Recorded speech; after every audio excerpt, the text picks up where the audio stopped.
Hello and good evening, Comics Launch World. This is Tyler James, and I'm going to mute my phone and dive into a special live stream tonight.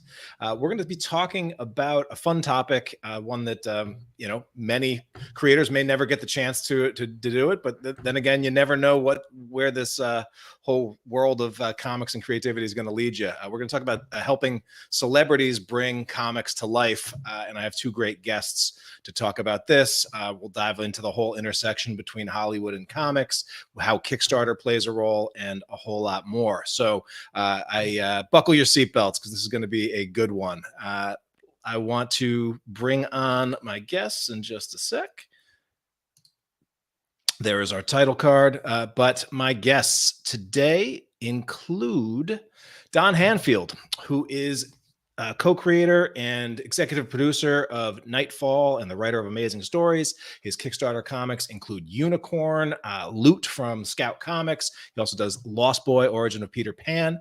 And we also have Clay Adams, who is the publisher of Fried Comics. He's the writer of books including Blade of Frankenstein, Dream Quest, Deadskins, PBOW, and more. And they have been working together on a really cool project that is live on Kickstarter right now. But gentlemen, how are you doing tonight? Doing great, man. Yeah, fantastic. Thanks.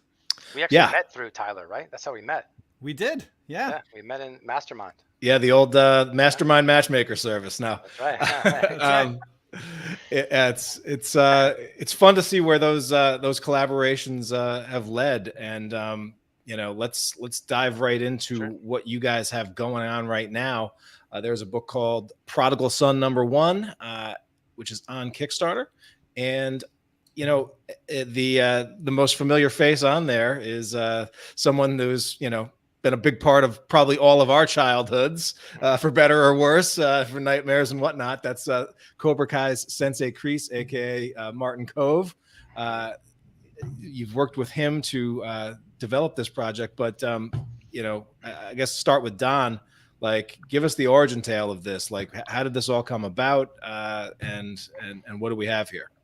Yeah, well, look, I mean, I'm a huge Karate Kid's a part of any one of our generation. It's like such a seminal movie for their experience. And then Cobra Kai, huge fan of that show. A friend of mine is the manager of Billy Zabka and Marin Kove, and he invited me to Martin's house in the Valley for the Cobra Kai premiere.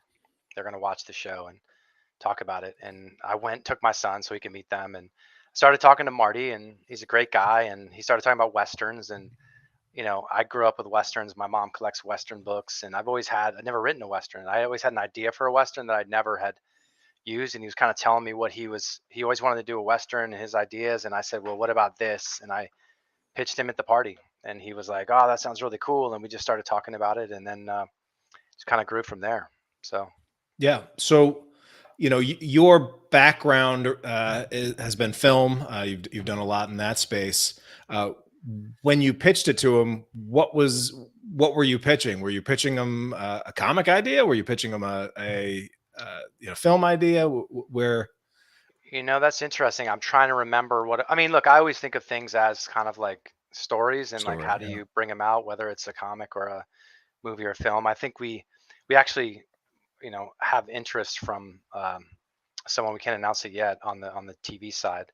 But and we hasn't even been out yet, really. We just done very little. But I think I pitched him just in general, and we had an avenue to comic books. His manager, who actually I met him through, was instrumental and is one of my partners in a comic book fund that does books with people who are established in the film and television industry. We did a book with Andy Serkis. We did a book with Joel David Moore. So they were kind of already keen to the comic thing, and it might have just been a conversation about starting it that way. But really, we just talked about story and his love for Westerns and his big passion for Westerns, man. I've never met so passionate about the genre, and just, obviously, it was a good conversation, and it's been a good collaboration. So. Okay. So, yeah, so you have this conversation, you make this connection, you have this conversation. Where did it go from there? Well, from there, we started talking about the story, and I was like, really, I love to collaborate. A lot of writing is alone in a room, and Clay and I had met through Mastermind, through you, and we kept in touch. I saw him at a couple conventions where I was doing the booth for Scout, and just always liked him. And Clay was always just such a good guy, man. And we talked about working together, and I said, what about this? And he's like, yeah, it sounds cool. And we partnered on it, and he was a joy to work with on the writing side, because he has a really great way of kind of distilling things down on the page format. I think he's written more comics than me, so he just is better at like really stripping it down. So I really enjoyed the process of working with him, where I could come up with this story that, and he would help kind of just really distill it to like my comics usually 30, 31 pages. Clay's like 22 on the dime. So yeah, that comes from having to pay for a lot of your own art, right? That'll do it. Yep. Yeah, that'll do it. Yeah.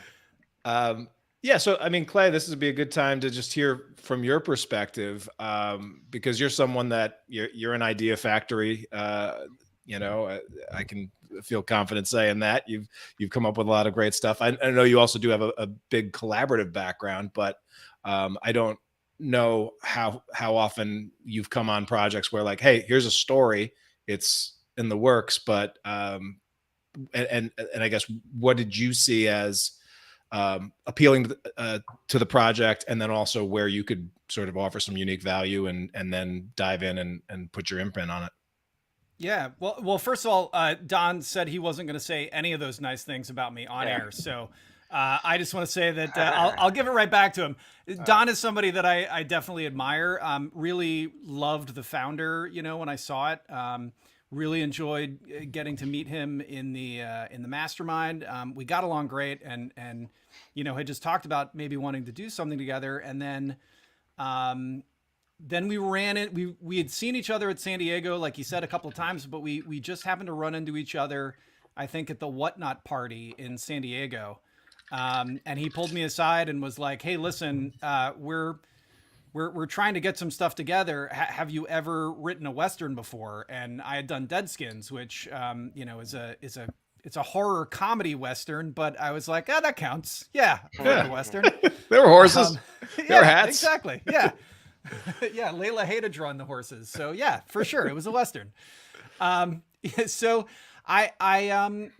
we started chatting about it, and I think it took a little while to come together. I think, trying to figure out, hammering out the story. I think we had some story sessions. I think Don was kind of busy with a screenplay for a bit, so I was on some calls, just kind of like taking down Marty's ideas and what he wanted to see in the comic, and then seeing how that jibed with Don's vision for the book, and then finding something that everybody was happy with.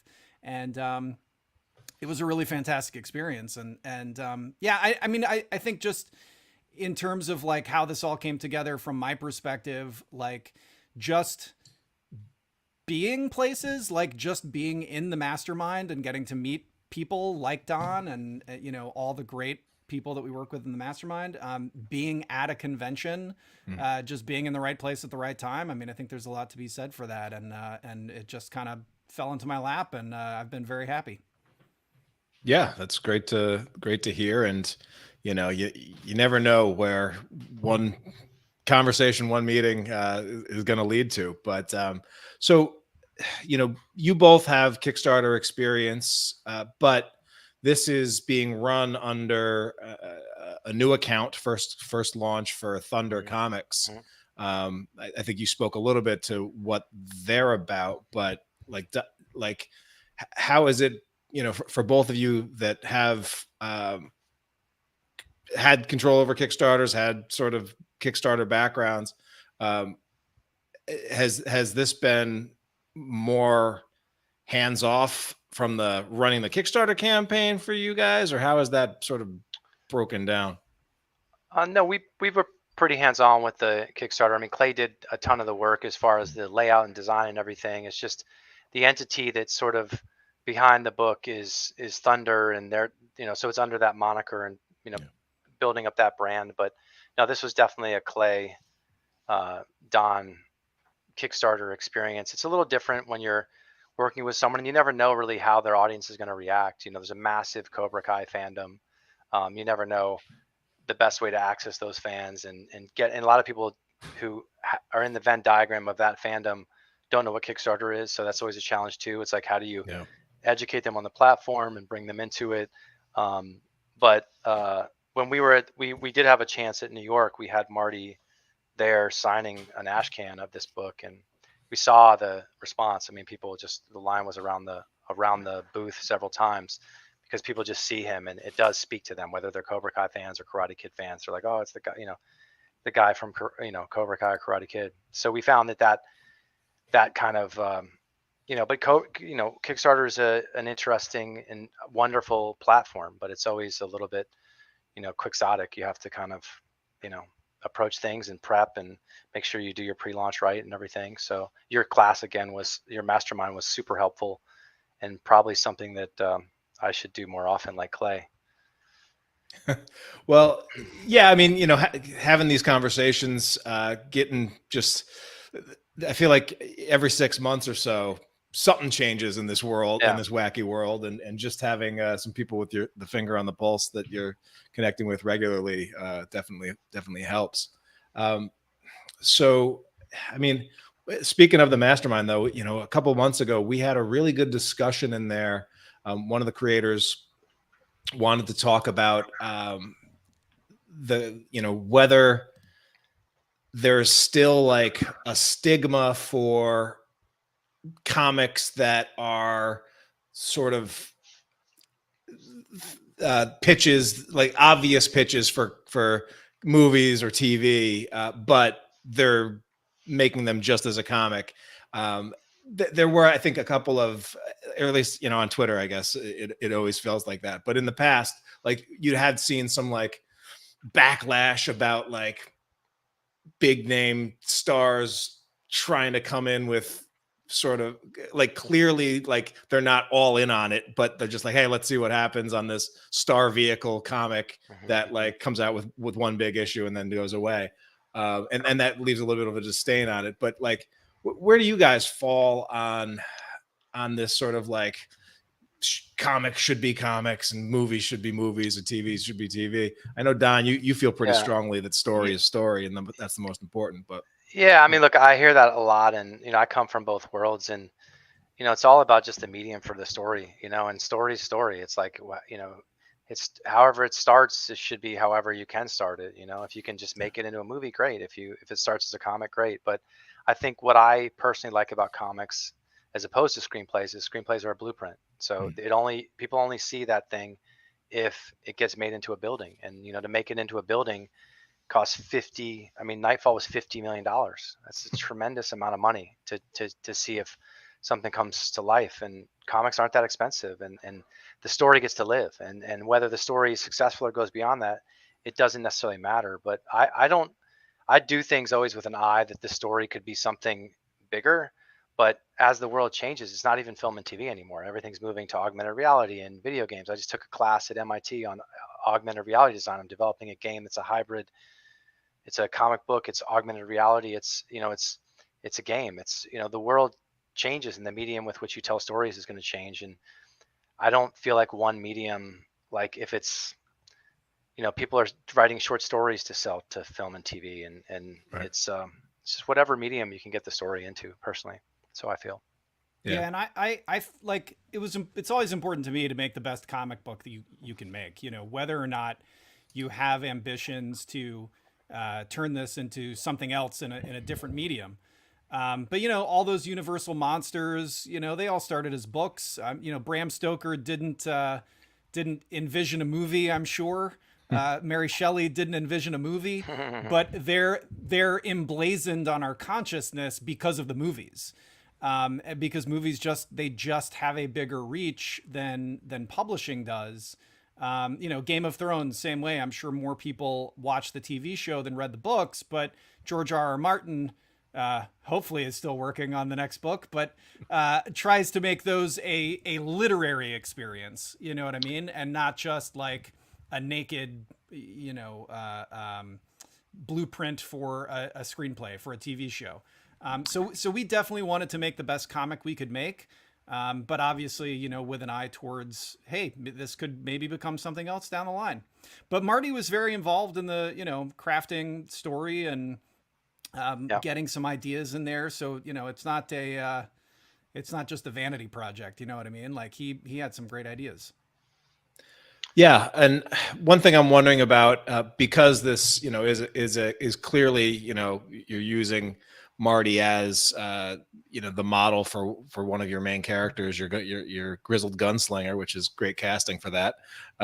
But like, how important was it to find like an artist that could really nail his likeness down? And I'm curious, like, did we get notes back from Marty being like, hey, you know, my nose? It was the artist search for this was really, I mean, really tough, because Marty is very particular. And look, there's these famous books by Mobius, Lieutenant Blueberry, that Marty was actually the model for. So they used Marty as the model for these Mobius Westerns back in the day. He had optioned them, was trying to make it into a movie. So he was very specific about, like, his conception of artwork was Mobius, and, you know, he's one of the best ever. But finding a modern artist that could do that level of detail consistently and be able to kind of get into that style was challenging. And we found this guy who is Turkish but lives in Japan because he's studying to be a manga artist. So he speaks Japanese and Turkish. His English is pretty good, but he's there to be a manga artist. So he's like this pretty brilliant guy. I think he's going to be really a superstar in the comic world. And I can't even remember how we found him, Clay. Do you remember? But he just really can do the detail and the style of Mobius really well, and has been great. And it's a lot of, you know, Marty learning the comic business, but also being an artist and being in particular and wanting it to be great. And he really loved the script that Clay and I wrote. And he's like, I want the art to be as good as your script. And he was very demanding that we had the best, and the art always looked good. So, you know, he cares. It's not like he's not a guy who's just like, oh, whatever. He really, cares about this story and wants it to be great. So. Yeah. Was there anything in particular that, you know, just in getting his education up about how comics work, how the process works, any anecdotes or any things that was just kind of like, because sometimes for us that are in it, like, things that we take for granted as obvious or other things might get totally glossed over or just not even understood by the world. Well, I think one thing people always understand is the time it takes. Like the time it takes to get a comic. It's like, where's the comic? It's like, well, he's drawing it panel by panel. You know, it takes a lot of time to put together. So I think one is the time thing. One is some stylistic things that people do. Like sometimes artists, to emphasize a character, will just not draw a background. They'll just keep it blank. Yep. And they're not being lazy. They're just kind of, you know, it's their equivalent of blurring out the background on a long lens in film.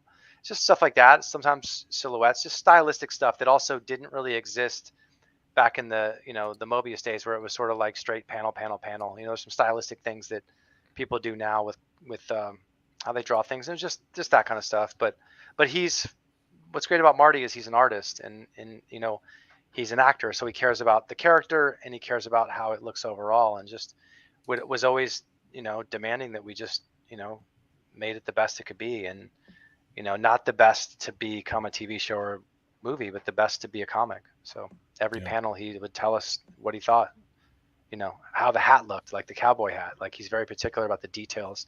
Like this artist had to draw probably 30 versions of the cowboy hat to get the one that was right. But that's like an actor doing a wardrobe fitting, right? Like if you're doing a movie, the actor's he's not just gonna be like, yeah, give me whatever. He's gonna be very particular. No, this hat doesn't feel right. This hat, find me the right hat. And we really went through that process, which I think just makes it a better comic.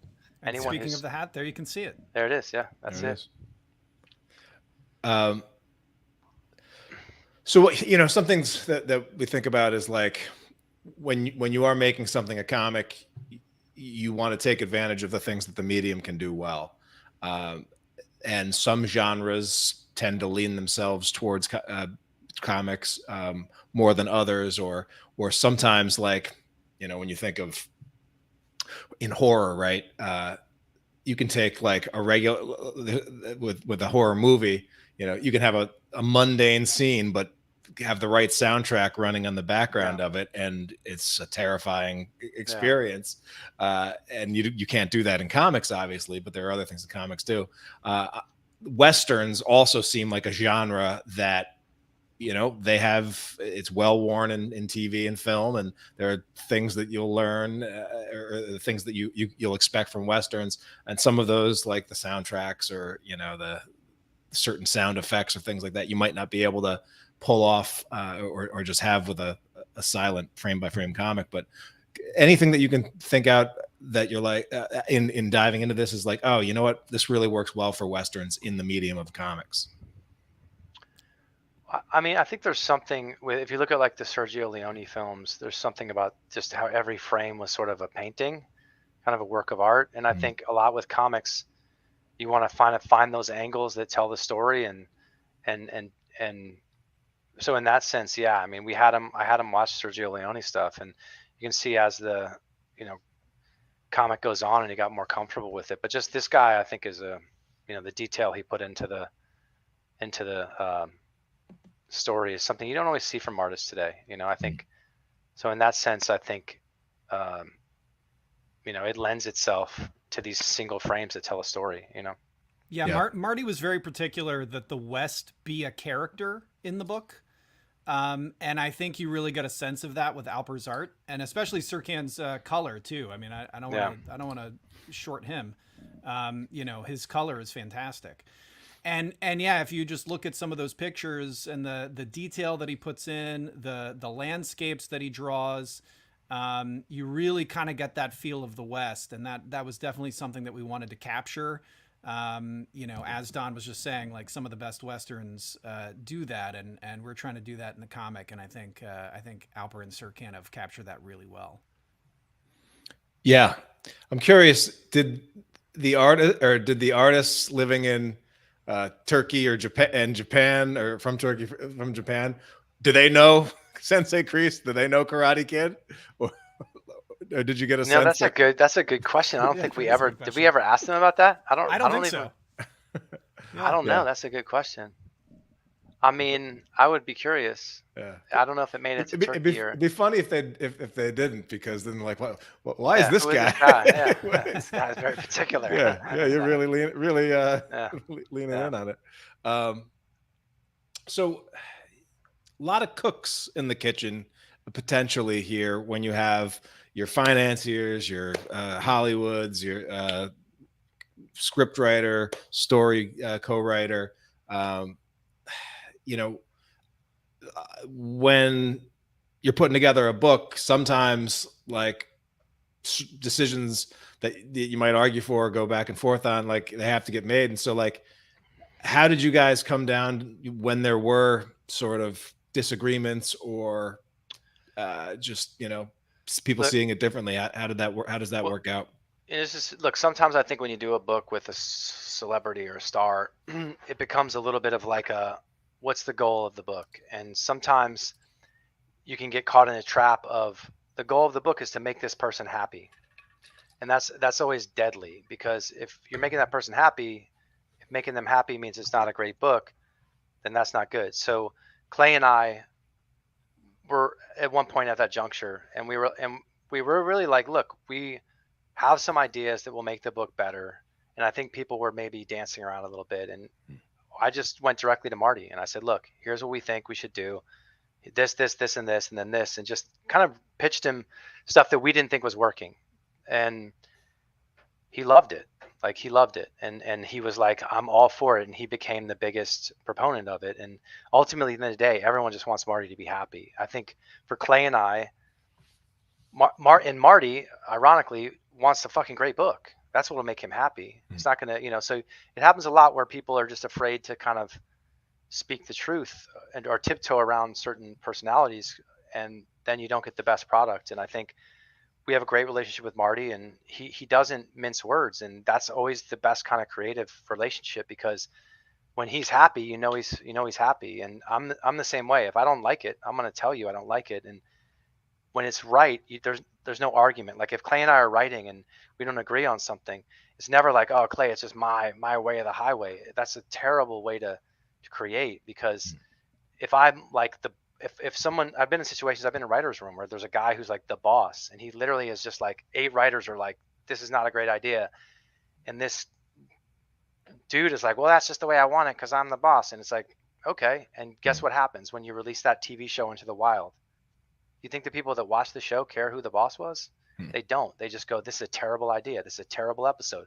This sucks. And the ratings are bad. And so you can win that argument in a small space, but when it goes to the world and everyone's consuming it, every single person on the planet is an expert in storytelling. They grow up from the time you grow up to the end. They might not be able to tell a story, but they can tell if a story is bad or good instantly. And so at your own peril, do you sort of avoid that? And I think we really went to Marty and said, here's what we don't like, here's what we like. And some things people were afraid that he really wanted, so they were afraid to go to him with. And I think what we came up with was what made everyone happy, and it's a better story because of it. So yeah, Don has a really strong story sense, which was nice. You know, like I think we did a couple of different versions of the first 2 issues. I mean, almost completely different, totally different comics. And I think we sort of at some point figured a couple of spots that just weren't working. And like I said, Don just has that great story sense and can come up with a million different ideas and ways to spin it. And so we had those conversations with Marty that like Don said, people were maybe a little bit nervous of, you know, how is this going to be received? But Marty again, like he wants the best thing it can be too. Like it's not just a vanity project for him. And he does want something great. And I think we did ultimately come up with something better. I think after that, it was just super smooth all the way to the end. Yeah, and look, it's sometimes you read your own work and you're like, whatever. And I read the first issue of this and I was like, oh, this is cool, you know. So it doesn't happen a lot. Sometimes so I think the product at the end, look, the process is always different. How the sausage is made is always different, and sometimes it's not pretty. And I've been on movies, I've heard of and been on movies where it's an awful process. The movies wins Academy Awards. I've heard of ones where, you know, it's a great process. Everyone loves each other and the movie's terrible. So you never know what it's going to be. But the process we had on this one worked well. There was a lot of cooks, but everyone had a good opinion. Everyone brought something to the table. And ultimately, when it came down to distilling what everyone brought into something with a strong narrative, that was me and Clay and Marty, and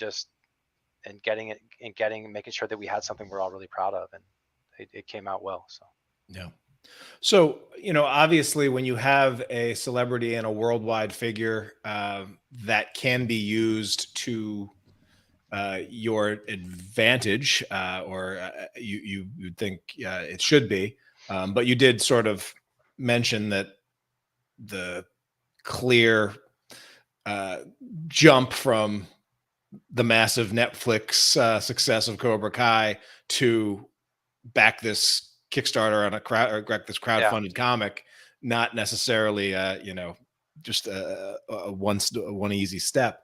But what have you done, and what has the team done to try to take advantage of the celebrity that status and icon status that Martin has? Well, look, we got an article in Collider to launch the Kickstarter. You know, they have a great relationship with them, and you know, in Kickstarters, I mean, in Cobra Kai is a bit of a Cinderella story, right? Like that show came out and no one expected it, and a lot of the news, the community that reports on comic books and geek culture and stuff like that is in the conventions, the comic conventions is where that show just took off. So a lot of the Cobra Kai fandom sites and the Cobra Kai influencers who follow the show have been super supportive. And Clay and I have these things stacked up, or Marty has them stacked up to meet with the different Cobra Kai sites that have been really supportive. And Perry at Collider was amazing and really just, you know, did a great launch story for us. And she's going to be talking to Clay and I and doing another story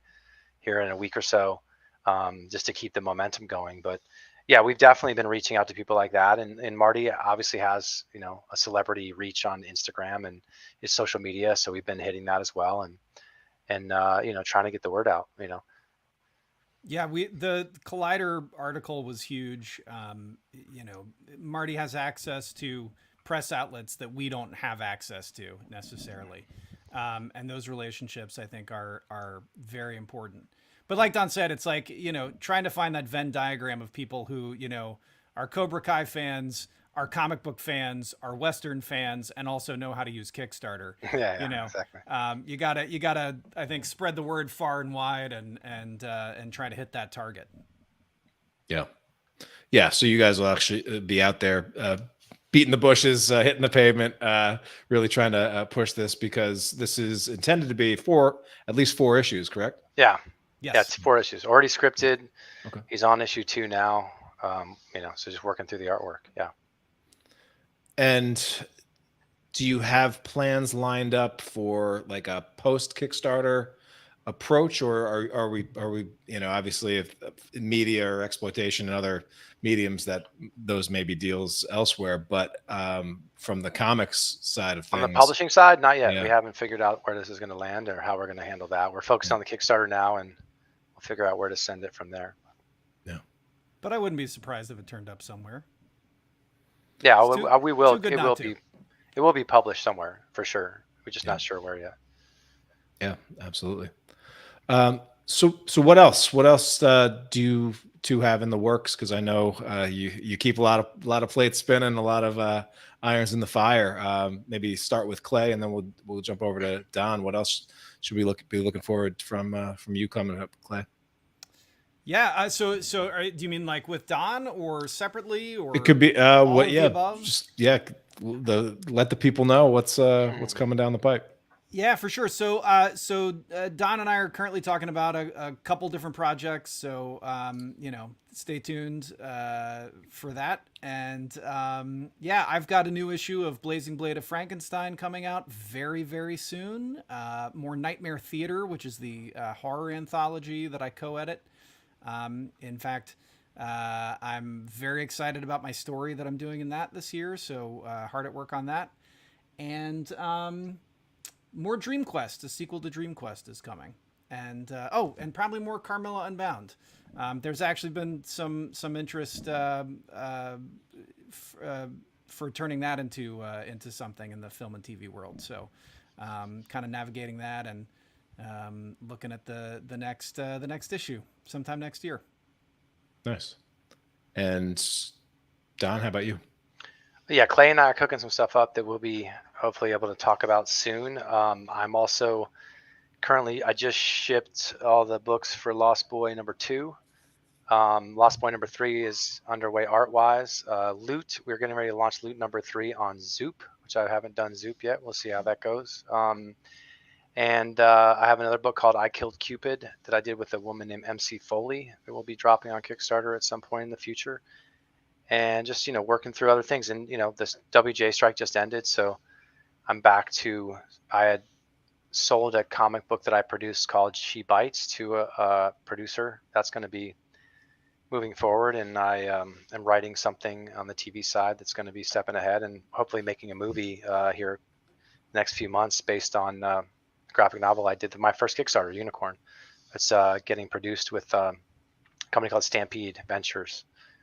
And we're going to start pre-production and training the horses here in the next week or so. So yeah, Don, I remember a great conversation that we had in one of our mastermind sessions, but I'm hoping that you could speak to it just a little bit. Is that for the writers out there, and especially people that are screenwriters out there, there are benefits to releasing and creating your book as a comic book, and then optioning that down the line, that aren't necessarily the same as what you might get, the deal that if you just read a script. Can you speak to that a little bit? Yeah, sure. I'm happy to.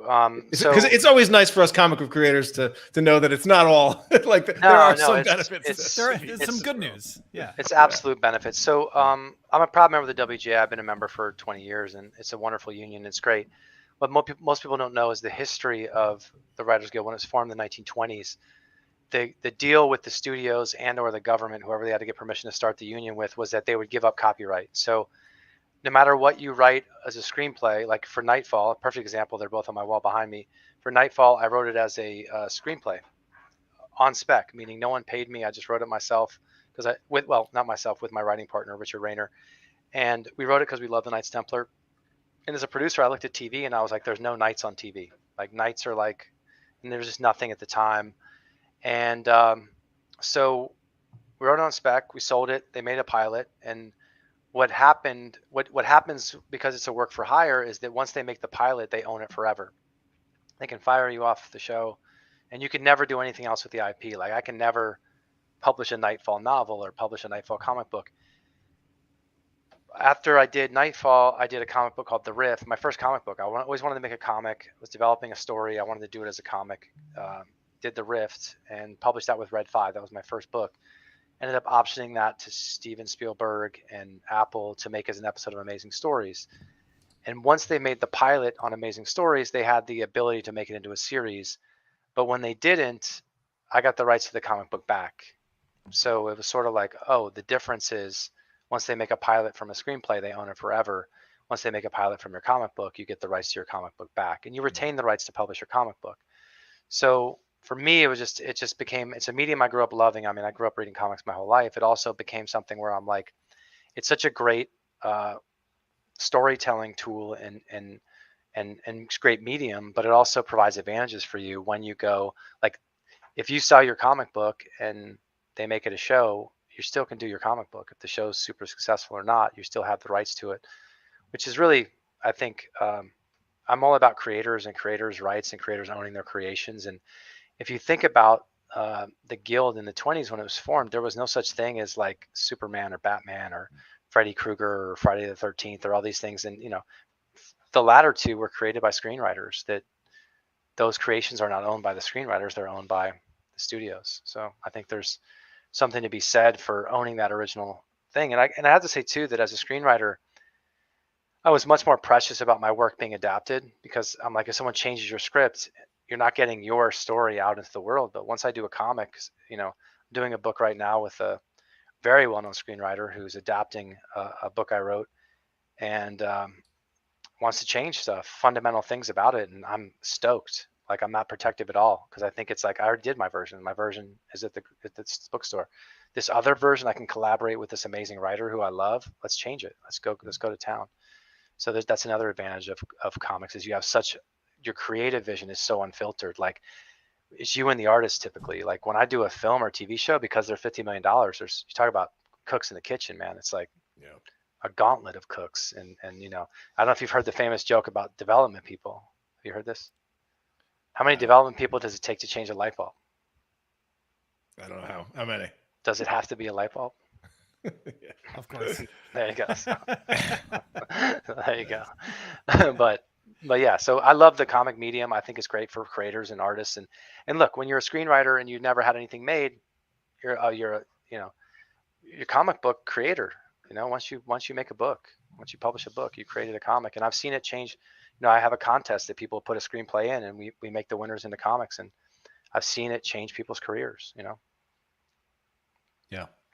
Yeah, there's that story, probably apocryphal, about some writer. I've heard it attributed to Alan Moore. I've heard it attributed to Stephen King. But somebody asking them, what do you think about these terrible movie adaptations that have been made of your work?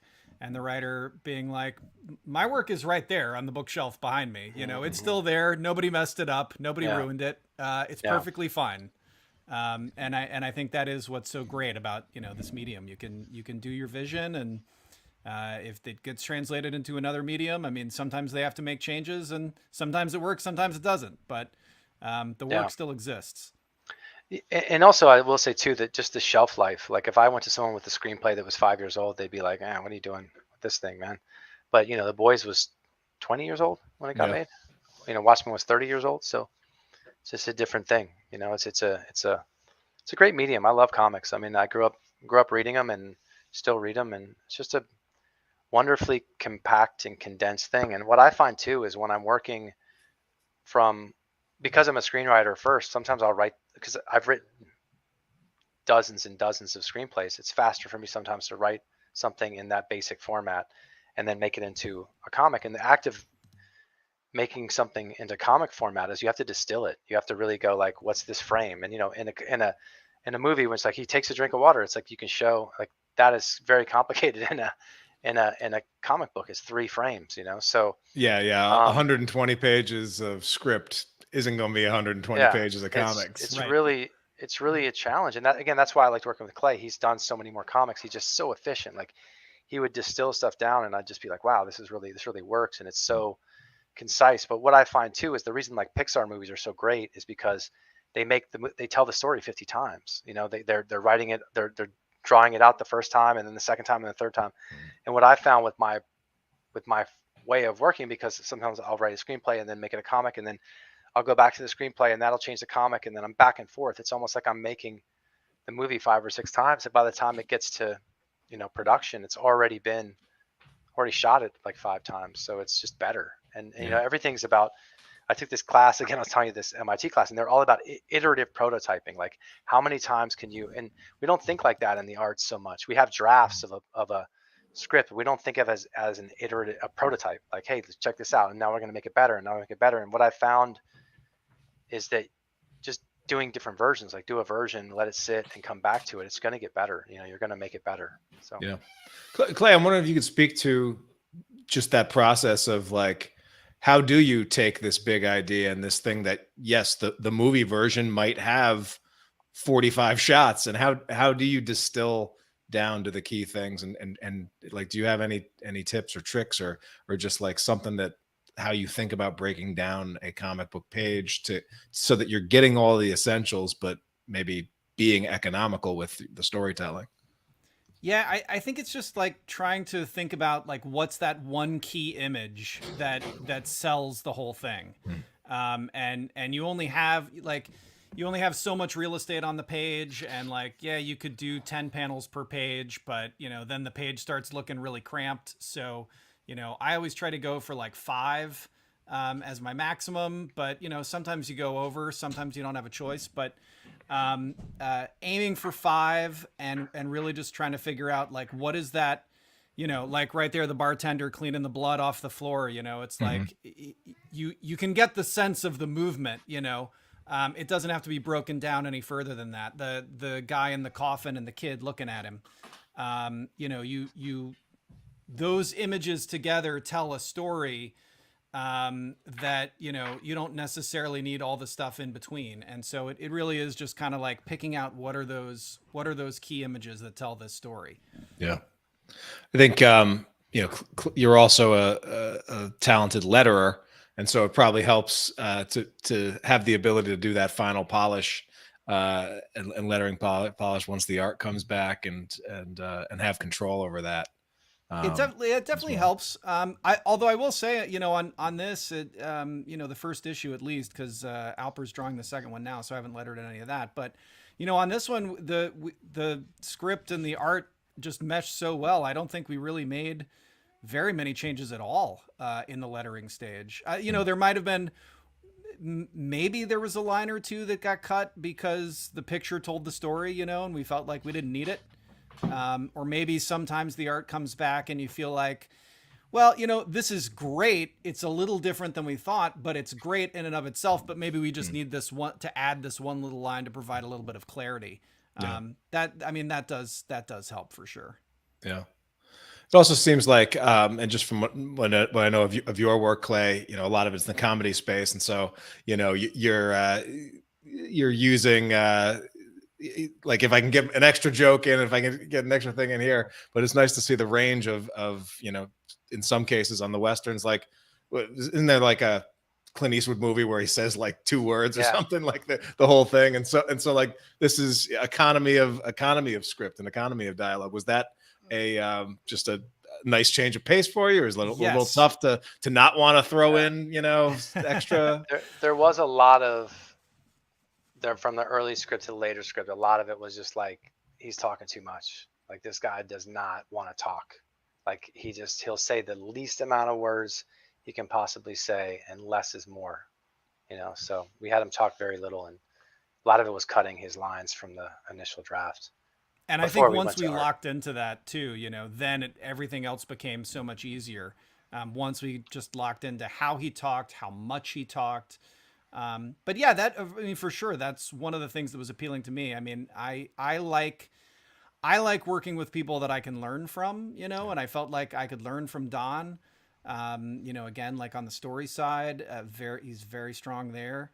But I also just felt like, yeah, I have done a Western, but like I said, it was a horror comedy Western. So now, all right, yeah, what's the challenge of like doing this for real? And that was very appealing to me. And once, like I said, once we got locked in, we were pretty locked in. Well, the project looks great. It sounds like there's a lot more coming for it. So it's funded, but obviously the bigger it grows, the more the larger the fan base for the initial launch, the more you can do with it, and obviously, you're probably in a good spot where you can keep this, tell the full story, regardless of how the Kickstarter does. But given that there are multiple entities in play, like, is there pressure on this campaign to do a certain amount or to be a certain amount, or that might, or is it different than, if it was just, a solo act or a solo Kickstarter thing? Like, how do you guys feel about, like, the nuts and bolts campaign performance and what the campaign has to do when the 23 days are up? I mean, look, we've met our goal. We're happy with where we are. I think you always just want to, it becomes less about the number and more about just the audience, just building an audience. So I think the more people we can get to engage with the story, we know that, we think they'll really enjoy, and building up to, issue 4 and the trade and getting it out there, that's really the goal, is just to try to get it to an audience. And I think Kickstarter is a great way to start that journey, Kickstarter, publisher, and then move beyond that. So. Yeah. And that, I mean, I think anybody who runs a Kickstarter, you whatever you wind up making, $100,000, those people are all, well, why wasn't it 150? You always want the campaign to go gangbusters and do just spectacular numbers. But like Don said, I mean, we're happy, we're funded. The book's finding an audience, and we are gonna get the whole book made and build on that, and we're just excited to see where it goes. Yeah, and I see there are some cool higher end rewards. You can get your books signed by Marty. You can get a personalized video from Marin Kove. See if he'd be let's get up to 5K, a one-on-one karate lesson. I'm sure you guys probably brainstormed a bunch of stuff. Get punched by Marin Kove. Yeah. We should add that, Don. We should add it. Yeah. Yes, yeah. Or like I've seen some, like, some people, like, if a Kickstarter goes out, they'll do a silly dance, but like you guys could take a shot to the gut. Would you take one from Marin Kove? A video of me getting punched by Marin Kove, that would be amazing. Like, I saw Sergeant Slaughter at a convention, and I was like, oh my God, I got to go up. And he put me in the Cobra Clutch, man. I got a picture of the Cobra Clutch on me. So it's sort of like that. You're like, yeah, who wouldn't want to get, beat up? Yeah, I got a hacksaw Jim Duggan, put a 2x4 to my head in a picture once. That's cool. We do have some gear. Like, can we show off the gi? Is that? I mean, that's up there. Oh, there's a gi. $10,000. I didn't even. I didn't keep going. So you've got $10,000 is a lunch, and that's the lunch. You can have a private luncheon with Sensei Kreese, location TBD. And then, so right before that is the gi, I think. Yeah, it's the actual gi from Cobra Kai. Yeah, screen worn. It can be yours. I tell you, if my son is a soon-to-be purple belt, if he wasn't a size 0, it'll still probably be about 15 years before 10 years before he's fitting out the Sensei Kreese. But Tyler's eyeing it. It depends on how many people sign up for the mastermind for the next session. Yeah, exactly. But if enough people do it, he's getting that key. That could be it. But yeah, there's some cool high level pledges there, and you got the Thunder Comics team doing a script review. That's pretty good. Backer grabbed that one. Nice. Well, it's been awesome to just catch up with you guys.